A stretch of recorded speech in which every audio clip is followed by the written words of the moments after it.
Everybody to turn their packets to question 12, which is the first question after the diamond necklace story.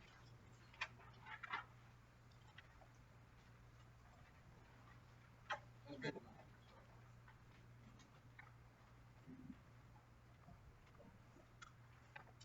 All right, so we're going to be going over this story today, but it's so long and it takes up so many pages that I'm not going to scroll back and forth between the questions and the story. So if you guys just look at the questions on here, and then I'll give you guys a head to the story. So can somebody remind me what this story was about? Really quick. Quick summary. It's about a lady that borrowed a necklace when she lost it. Instead of like telling her friend that she lost it, she tried to cover it up. Right? Yep. She covered it up. What else did you do? Saved that money, right? Okay.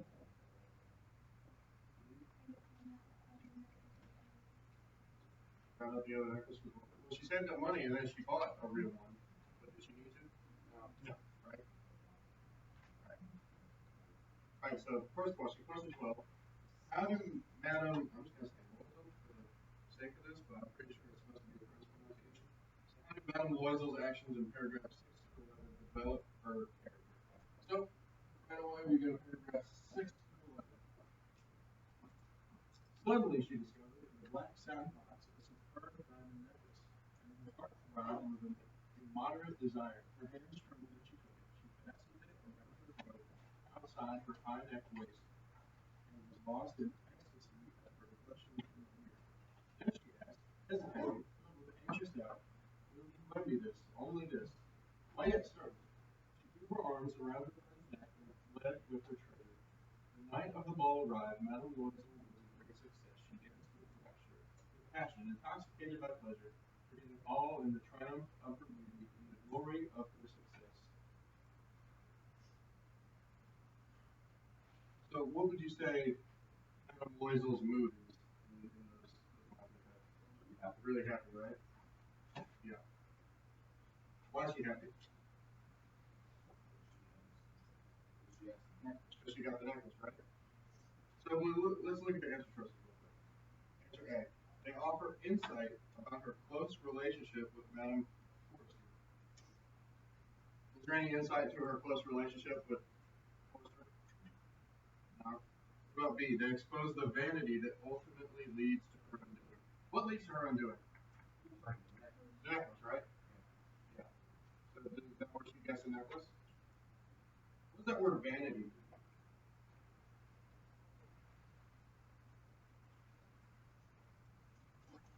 Think of if you call someone vain, what does that mean? What's like a synonym for vain?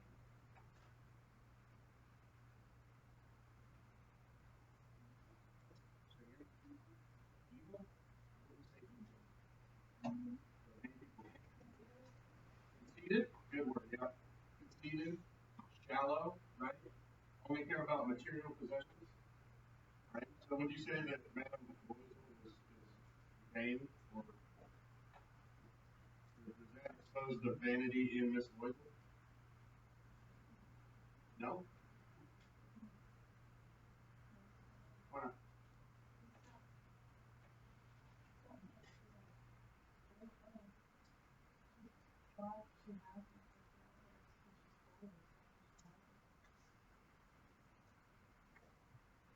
Once she gets that necklace, what's all she can think about? Right? She gets the necklace, she goes to the ball, and then she can't stand the thought of ever being poor ever again, right? She leaves. What does that necklace represent? Like right here, right now. what does Miss Loiza want? She wants to be part of that high society, right? She wants to go to the ball, pretend like her other life doesn't exist. So once she gets that necklace, she's absolutely she already crossed the plane, right? She fastened it around her throat outside her high necklace and was lost in ecstasy at her reflection in the mirror. That kind of shows how vain she is, doesn't it? A little bit, right?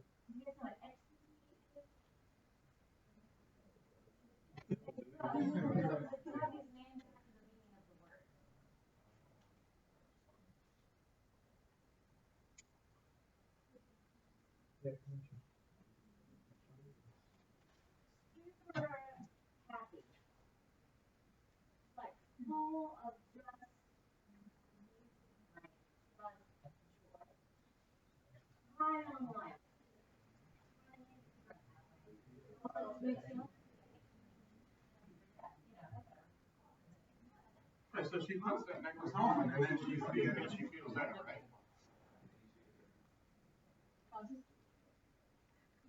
All right, so I would say.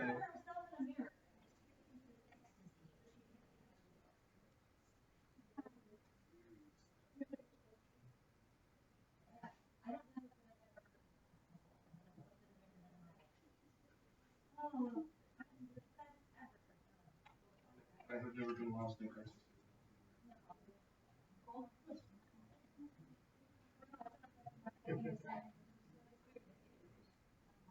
Anyway, so answer B, to expose the vanity that ultimately leads to wrongdoing.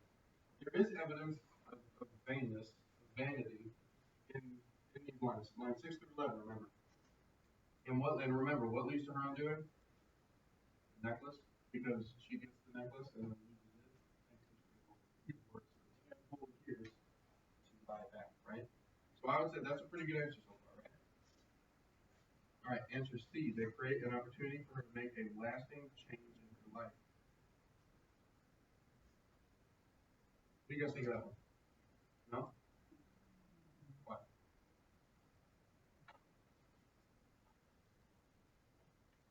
Are there any opportunities for her to make a lasting change in her life?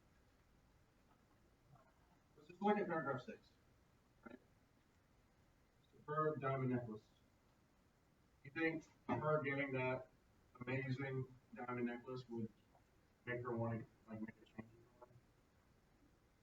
No?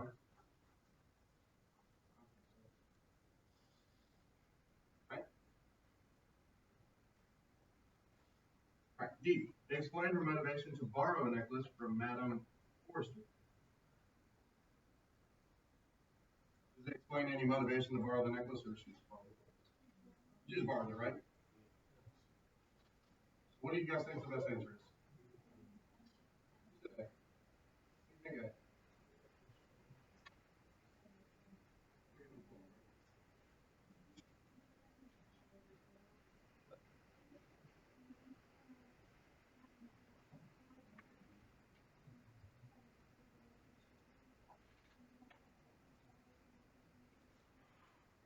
We're supposed to answer. They offer insight about her close relationship with Madame Forrester. Is there any insight into her close relationship? It's going to be B, yeah. It exposes the vanity that ultimately leads to wrongdoing.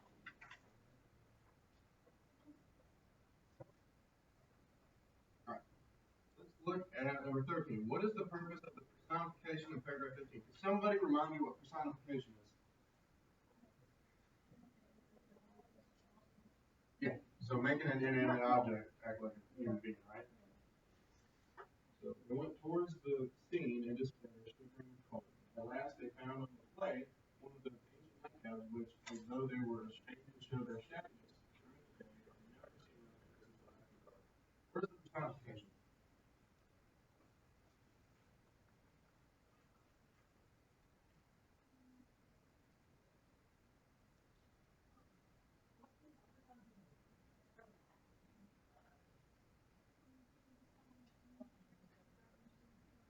Exactly. Human traits to an inanimate object.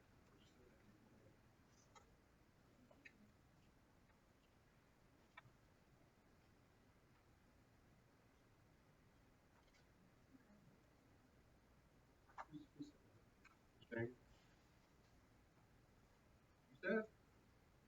That's it. All right. Are calves ever ashamed? Can calves be ashamed of things? No. That's a human trait, right? Like we get embarrassed, we do something wrong, we become ashamed of like our actions. No, they were ashamed to show their shabbiness during the day, right?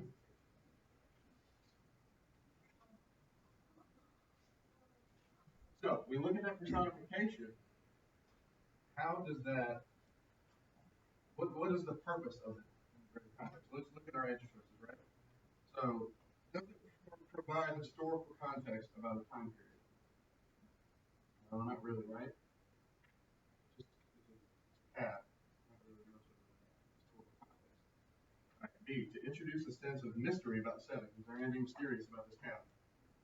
No. To direct focus to the newfound danger that the characters face. What's the newfound danger that they face? Scary path? I mean, I don't know. We'll keep that one in the back of our mind just because it's at night and they don't like the cab. They call the cab shabby. Could be something dangerous looking. Or D, to reflect that the character's night of luxury has ended. What happened right before this? You guys remember? They were at the party. They were at the ball, right? They leave the ball, and then what happens? They run into these old shabby cabs. So would that reflect that the character's night of luxury has ended? Yeah, I think it's pretty good. So what we got? We got between C and D. D? What do you think?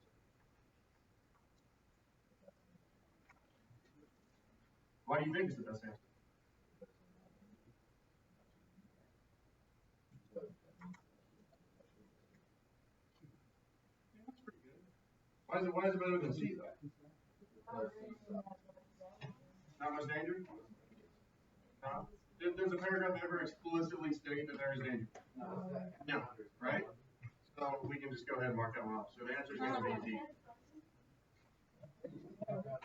Make sure when you guys when you go over this, you can flip back into there and like find these paragraphs are super short, so you can find them like right away. Just like highlight the personification right there, and then off to the side just write personification. Just super simple, super easy.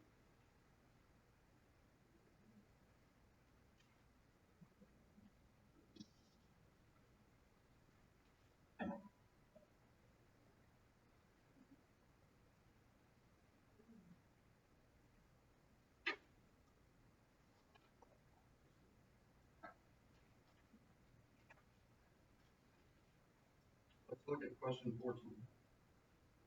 Based on paragraph 16, what can the reader infer about the contrast between Madame Loisel and her husband? I get somebody to read paragraph 16.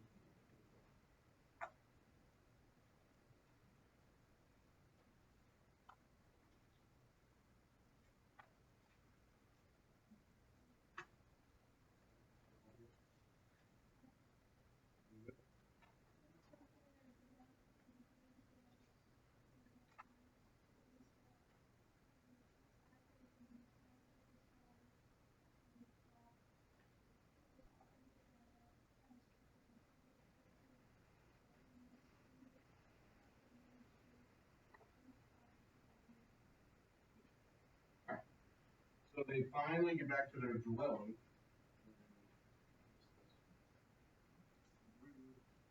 Rue des Martyrs.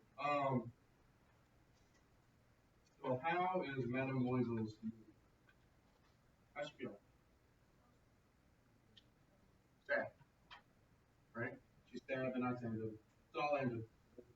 Life is over, right? What about him? What does he say? What does he reflect? He's like, oh, I got work in the morning. I'm gonna go to bed. No big deal, right? So her life is crumbling before her because she really missed the party, and he's just like, oh, we're fine. No big deal. Life goes on, right? All right. Let's look at some of these answer choices. Hey, Madame Loisel feels exhausted after the long evening, but her husband dismisses her concerns because he's the one who has to be up early for work. Feels like that answer? That's pretty good. That's pretty good, right? All right, let's look at B. Madame Loisel regrets that her one night of happiness has ended, but her husband is content to return to normal life. That's pretty good too, right? Out of those two, which one's better? What one expresses the best one? B, right? That's good. All right, let's keep going. See, Madame Loisel is ungrateful for the opportunity to attend the ball. Right, right there and there. Is that right? No, right? So we can already mark that one off. But her husband appreciates being invited to such a special event. Did he even care about it? No. So both of those completely wrong, right? Madame Loisel is dispirited by the way she was treated at the ball, but her husband is oblivious to the events at the evening. She mistreated at the ball. Her husband might be oblivious to the fact that she wants to live a secret, rich life, but she was not mistreated at the ball. So we can go ahead and mark that one off. What's the best answer? B. But when you guys look at these, remember A fit the bill pretty closely, right? If B wasn't an answer choice, would you guys have selected A? Right? So when you do this, make sure you look at like small word choice. So B said Madame Loisel regrets that her one night of happiness has ended. Her husband is content with his normal life. So in answer choice A, it just said that she felt exhausted. But is that what she might have felt exhausted, but did it say that? No. She was devastated that it was all ended for her. Right there. That line right there, that could be the whole game changer. Just put the answers.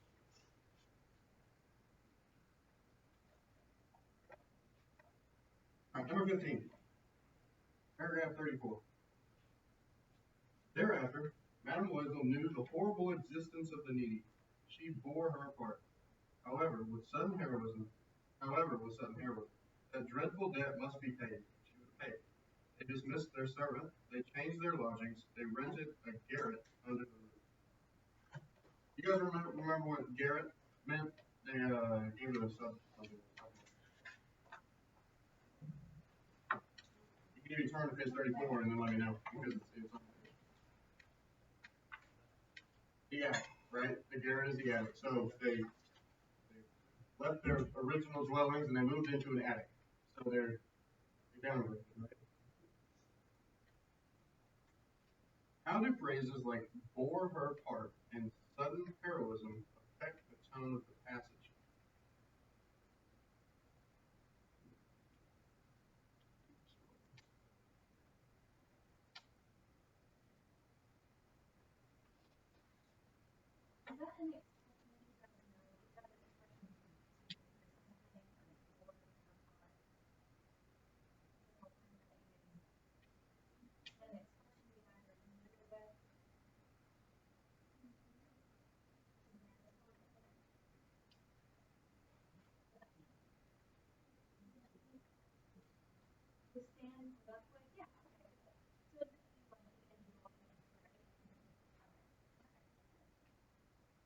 It's bore her part.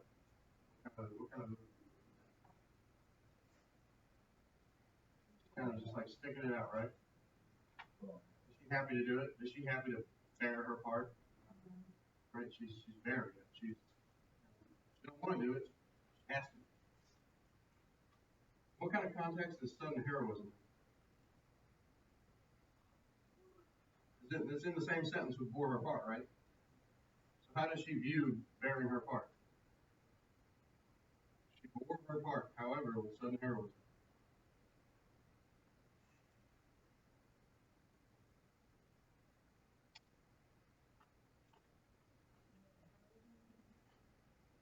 What's something she doesn't want to do, she has to do?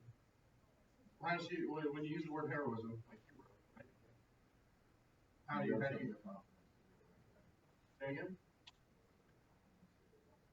Yeah, she's viewing it as the right thing to do, to suffer, right? She's suffering and she views it as a heroic act because she has to do it. So let's look at some of these answer choices. The phrases convey approval for the martyr Madame Loisel has become. How many of you guys chose answer choice A? How many of you know what the word martyr means?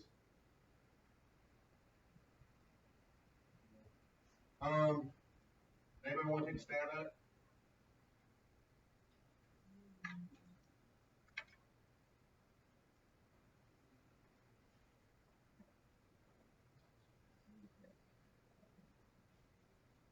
Can you say good thing?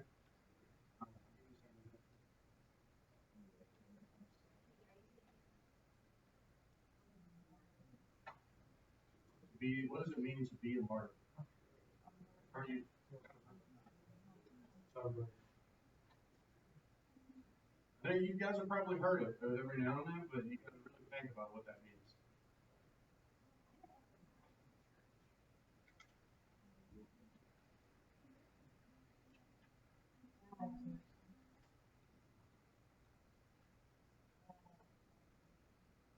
So, well, martyr can mean multiple things in context. What is Madame Loisel doing right now? She's doing the right thing. That's the end goal, right? How does she achieve that? Hard work, or look at the connotation of how she bore her part. Hard work, but what is she doing? She hates it, right? So if you hate something and you do it for 10 years, what could we say her what would be a word we could use? Stressful?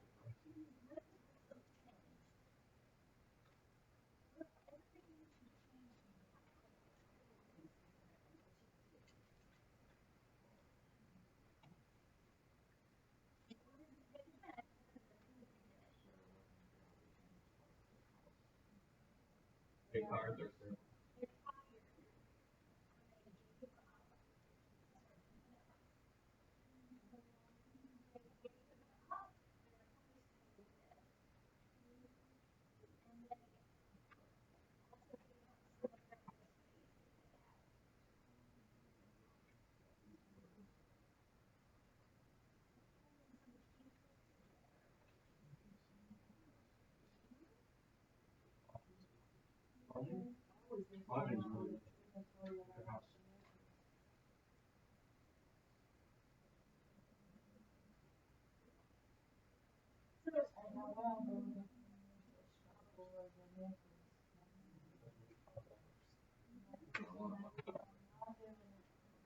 They're giving stuff away, but they're giving stuff away not because they want to. This is not like charity work. They're giving it away because they have to. So what I'm okay. Well, I guess they don't have to, but they're trying to get their necklace back, right?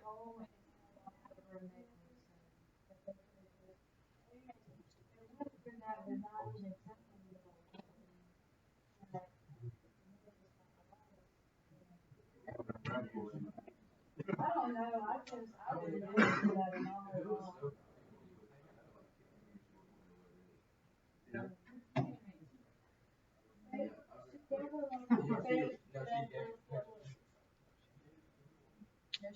There was no real one. Right. Oh, yeah. She lost it.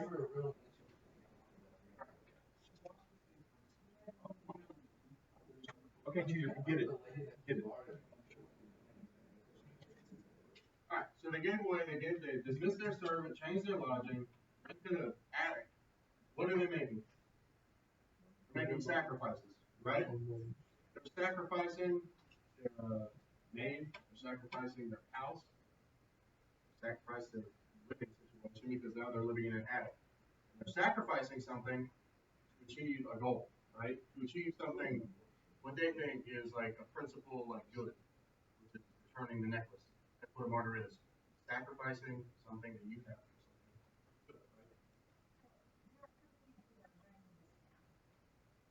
Yeah, I would write what a martyr is in the goal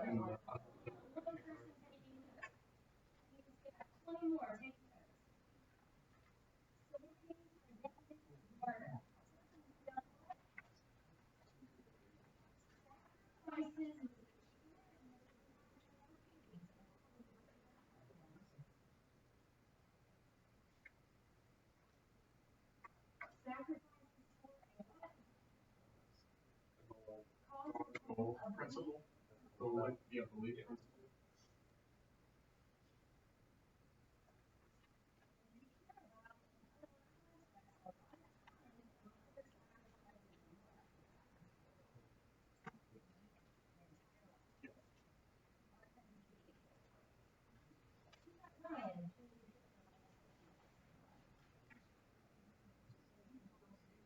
guys watch a lot of like, if you guys see a lot of like war movies, stuff like that, they'll often mention that word.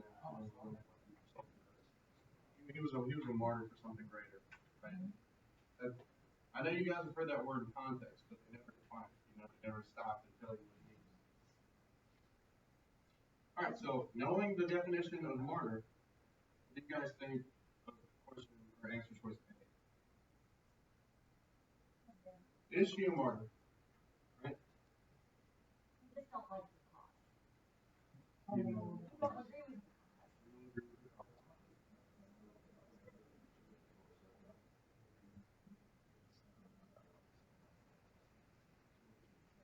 all right, question A. We like question A, right? Let's look at answer B. Phrases convey satisfaction that Mademoiselle has gotten what she deserves. What I'm saying, me. B. Are you 100% confident in that? Yes. The phrases convey satisfaction that Mademoiselle has gotten what she deserves. So let's look at the phrases. She bore her heart. She bore her heart with sudden heroism. An act of heroics. Has she gotten what she deserves? Yes. No. She lost the necklace. She didn't deserve it.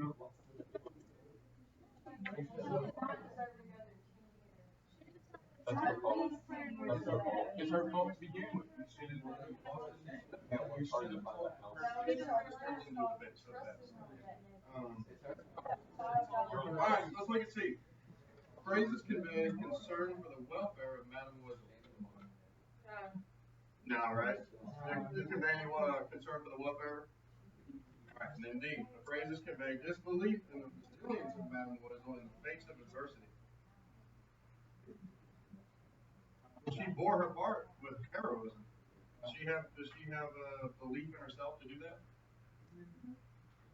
She believes in herself, right? Sudden heroism, right? It doesn't say she bore her part with no confidence. Sudden heroism. I would say that you could even use confidence. So what do we got? We got question A, question B, right? I mean, answer A, answer B. What do you guys think? A? Well, you were just saying B. You were wrong for like. You think it's B?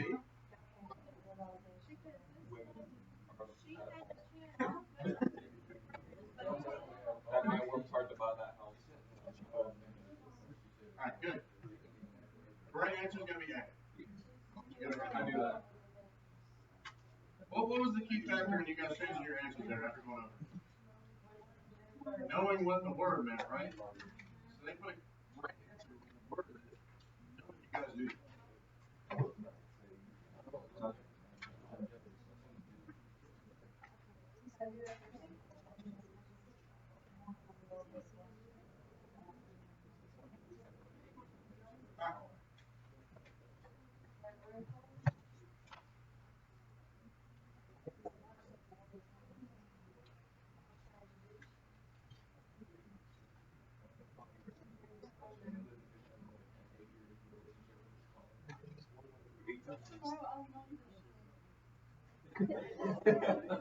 Alright, let's look at number 16. How do paragraphs 34 through 38 shape the theme of the passage? Let's look at paragraphs 34 through 38. Thereafter, Mademoiselle knew the horrible existence of the need. She bore her part. However, with sudden heroism, that dreadful debt must be paid. She would pay for it. They dismissed their servant and changed her lodging. They rented a garret under the roof. She came to know what heavy housework meant and the odious cares of the kitchen. She washed the dishes using her dainty fingers and rose the dish in greasy pots and pans. She washed the stained linen, the sheets, and the dishcloths, which she dried up on a line. She carried the slops down to the street and wood and carried them on her side and put that every Monday. Every month they had least symptoms. The new others obtained more time. Her husband worked evenings, making up a tradesman's accounts, and late at night he often copied manuscript 5 to a page. That's crazy. Right. This life lasted for 10 years. Alright, so what are they doing? They're working their butts off. Why? Over a necklace. Because they need to make money to replace a necklace. Yeah, I would have divorced.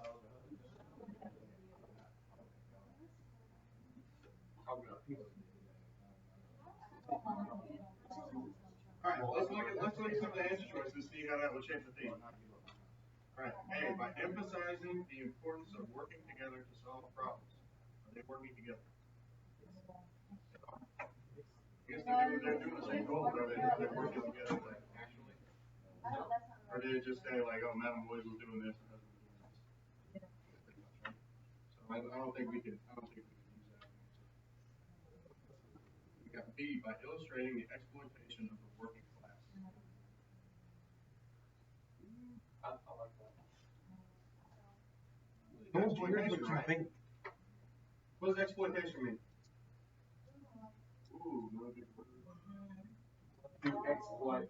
Raise your hand, yeah, okay, that's where it comes from, right? Yeah. To get to yeah. It means to It's exploit like to somebody. take the easy route. Like, show them.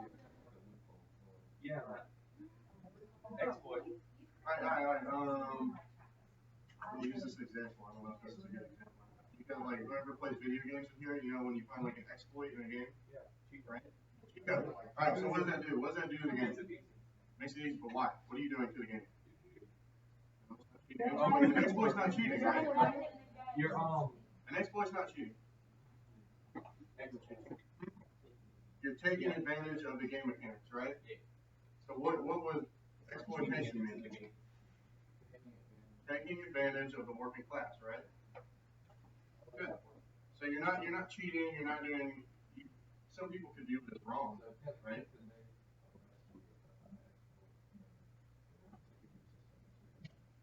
Yeah. Should have looked at the good question.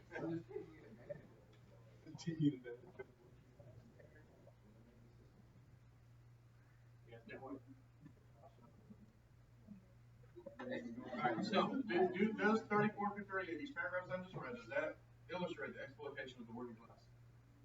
Are they being taken advantage of? Or are they doing that? Whose fault is that? the government. Nobody's taking advantage of that. Is not advantage of it. The government. They borrowed money and they're paying it back. That's on them. The government is taking advantage of it.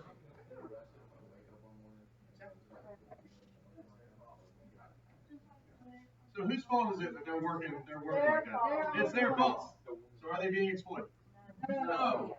It's their fault. You can't be exploited if it's your fault that you're working like that. C. Alright, by revealing the consequences of placing too much emphasis on material possessions. I like that. Why they work? Because they're trying to pay on the next. Yeah. Did they place too much emphasis on material Yes, you possessions? did. Alright, so that's a pretty good answer. Alright, by describing the effects of having a negative outlook on life. Do they have a negative outlook on life? Probably. Probably. Depends on how you look at it. No. Okay, so we can make inferences about them, but make sure when you guys are answering these questions, you go off text. Like, don't whenever I say something and then you guys have like this crazy opinion about it, don't factor that into these answers.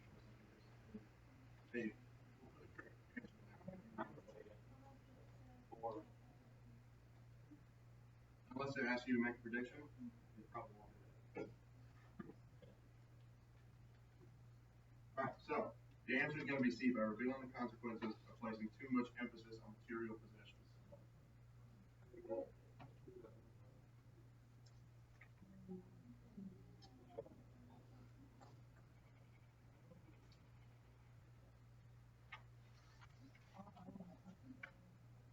Alright, let's look at question 17. Based on paragraph 35, what does the word odious mean?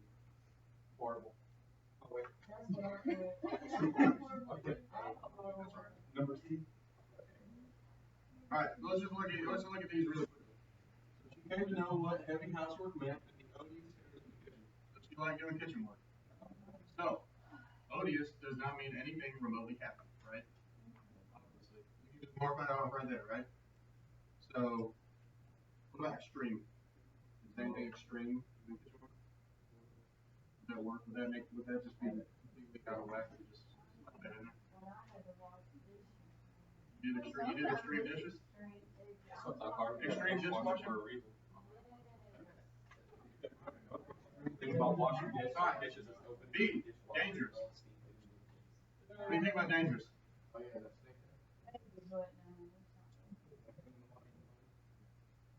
Is there anything dangerous about Wet doing noodles? dishes? No. C, horrible. Does she hate it? Yes, she does not want to do it. It's a horrible fit. Yes. Yeah, alright. What about unimportant? It is important. Well, bad. Well, why is it important? Why is it important that she does the dishes? So she can mind her thing that what she Well, wants. she's trying to pay back, so this is extremely important to her that she does this, right? Okay, it's not important. So it's gonna be C, horrible. So she never did any of this until this necklace incident. That's rude. She never made it. Well, sure, but like, she could try. That's good, but I don't think you should pay other people to do work. But it's the career they chose. It's You the have career your they opinion, chose. you have your opinion, she put it up. Yeah, exactly. This situation in this story happens a lot more than you think. I guess what she's trying to say is like, I have other people doing your own housework. Yeah. What do you do at Subway? What do you do at Subway? Do dishes. Leave your opinion. I just don't. They weren't rich before they started doing all this work, right? They made sacrifices, right? They moved out of their house, they moved into an attic. Madam Loisel picked up a job working around houses, right? The husband picked up an extra job. So they just kind of had to change the way they live their life. So that happens a lot when like families run into financial troubles, right? It happens very often. So like it's not an uncommon thing. This just happens to be over a necklace, which a lot of people view as unimportant. Very important to Madam Loisel. Okay, so let me get this right. Yeah. She lost the necklace, and they're living in another job. She didn't make They had to. You don't understand. They Like, didn't have to. No, she depended on the other people. you guys spent that boy in her heart because she felt so bad that she lost this, what she thought was an expensive thing. Of course.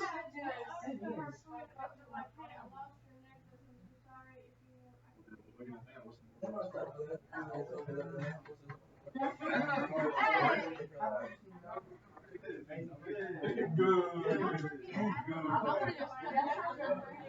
Right.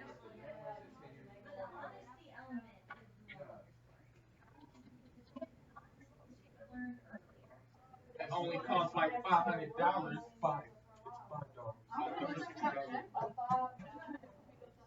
Alright, let's look at number 18. Alright, number 18. What can the reader infer from the fact that Madame Forrester does not open the necklace case or notice the substitution? So when Madame Loisel gives the box with the fake one to her, she doesn't even open the box or even notice it. If she did open it, she did notice it. Alright, so the necklace was not very important to her. Right? Now, if the necklace is not important to you, you don't care, right? If you don't care, you don't open the box. Your Anchorage.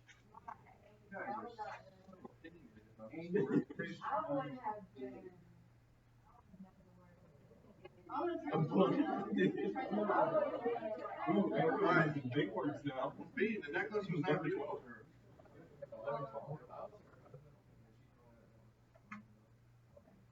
I mean, what do you guys think of B? No. Say anything about She it, said right? it was pretty unusual. She liked it at the beginning. So at the beginning, she thinks it's beautiful. Yep. C, the necklace was too fancy to wear regularly. Oh. Doesn't mention that at all. Dude. Necklace was locked up for safety. She gave it to her. She wanted to keep it safe. So when get a box full of a necklace and you don't even open it, you care about that necklace. You don't care about it, it's unimportant to you. It's not an important thing for life. So it's going to be A, the necklace was not very important.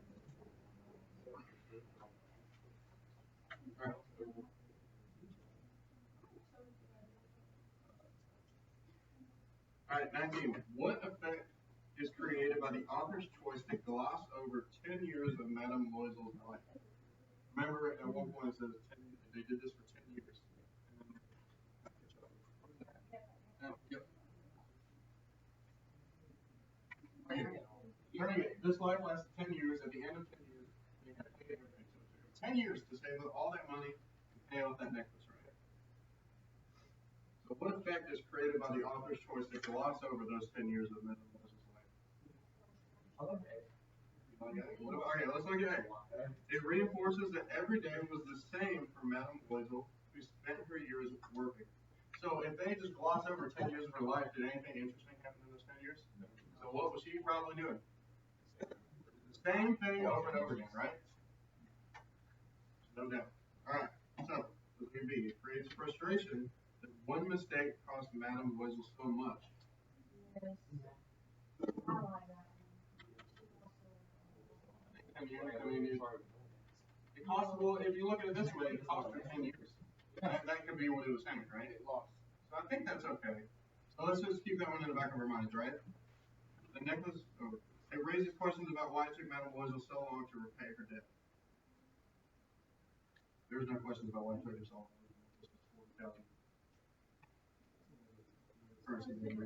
Super expensive, so like no doubt it's going to take 10 years, right? And indeed, it emphasizes the motivation Madame Loisel had to confront her friend after many years. She wasn't going to confront her until she had right? There's nothing about that line that took 10 years about the motivation she had to talk with. Right? So we're looking at A and B, right? Yeah. What do you think's the better answer?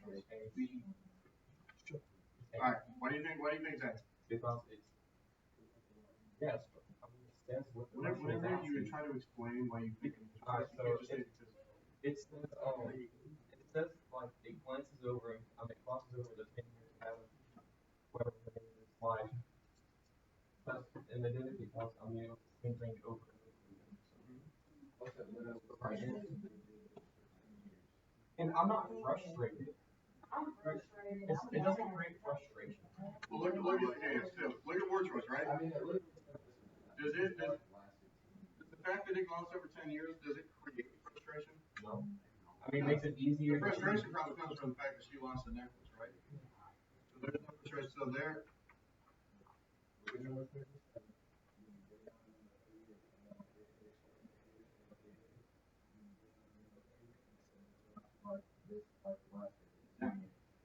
Force the fact, man. So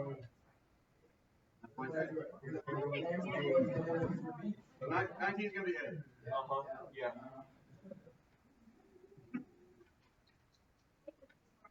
Alright, we got, it looks like we got 7. Alright, we got 7 minutes to go over the last one, so I'm going to go pretty quickly. Alright, which quotation shows how Madame Loisel develops over the course of the passage? When you develop, what are you doing? When the character develops, you're changing, right? You're changing, you're growing, maybe you're regressing, who knows, whatever the case, you don't stay the same, right? So we gotta find a quote that shows that. Alright, A. She fastened it around her throat, outside her high neck waist, and was lost in ecstasy. That should change. No. Madame Loisel was a great success. She danced with rapture, with passion, intoxicated by pleasure, forgetting all in the triumph of her beauty.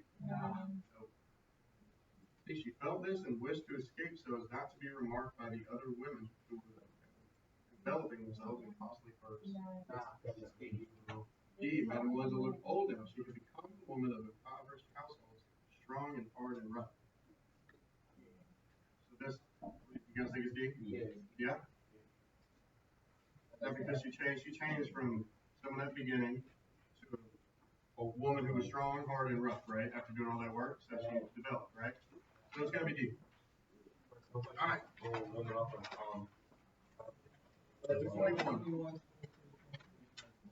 We got one more. Yeah, we got it. Alright, let's look at paragraph 41. Real quick. In paragraph 41, how does the inclusion of an outside perspective shape the reader's perception of the events? So let's read paragraph 41. What would have happened if she had not lost that necklace? Who knows? Who knows? How strange and changeful is life. How small a thing is needed to make or ruin us. So who's speaking? Just like an omniscient narrator, right? This is kind of like another voice, not Adam Loisel or right? How does that inclusion of an outside perspective from someone we don't know shape the reader's perception of the events? All right, let's look at A. By implying that the conflict was successfully resolved in the end. No. Does it imply anything about it being resolved? I don't think it was successful. Right. B. By offering criticism of Madame Loisel's personal character. Nope, it's just asking questions. That's not criticism. C. By foreshadowing an unexpected twist at the end. Yeah. It's not. It's just asking us who knows like what's going to happen. It's not saying, hey, there's going to be a really tricky ending. You know?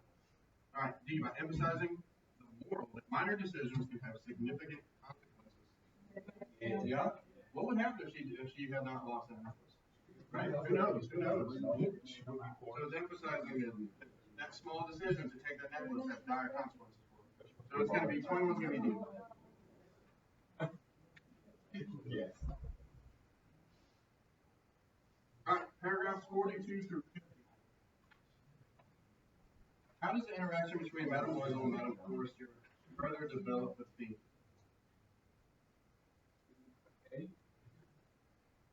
I think A. The estrangement between the women shows how seemingly important friendships fade over time.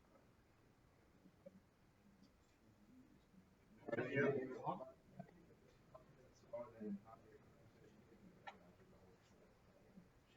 And after and she was back on that. So we can look at it's pretty good. We can keep that in the back of our mind, right? Alright, B, the contrast between the women's appearances reinforces the idea that wealth and social class dictate the outcome of one's life.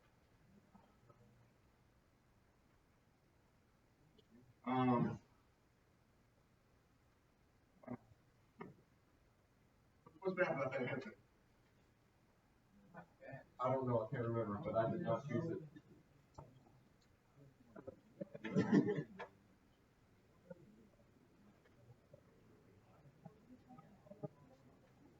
Yeah. You literally just said you judged.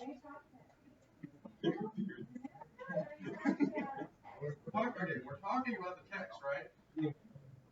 So their appearances are contrasting. Why are their appearances contrasting? One is stayed rich and the other had to work working class jobs for over 10 years to save a $40,000 diamond necklace. Right? So they're in two different social classes, right? So would that reinforce the contrast of their appearances reinforce the idea that wealth and social class dictate the outcome of one's life? No.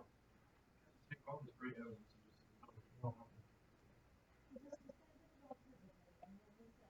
just no. Yes. You didn't give me a reason why you're saying no either. Why not? You just said no? You said no.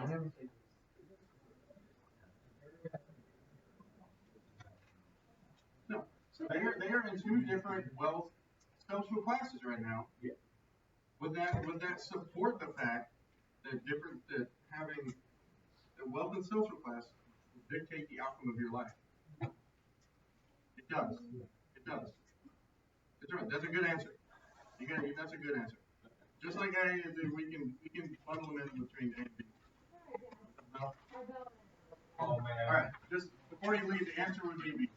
You guys can just prove that. Okay. No one.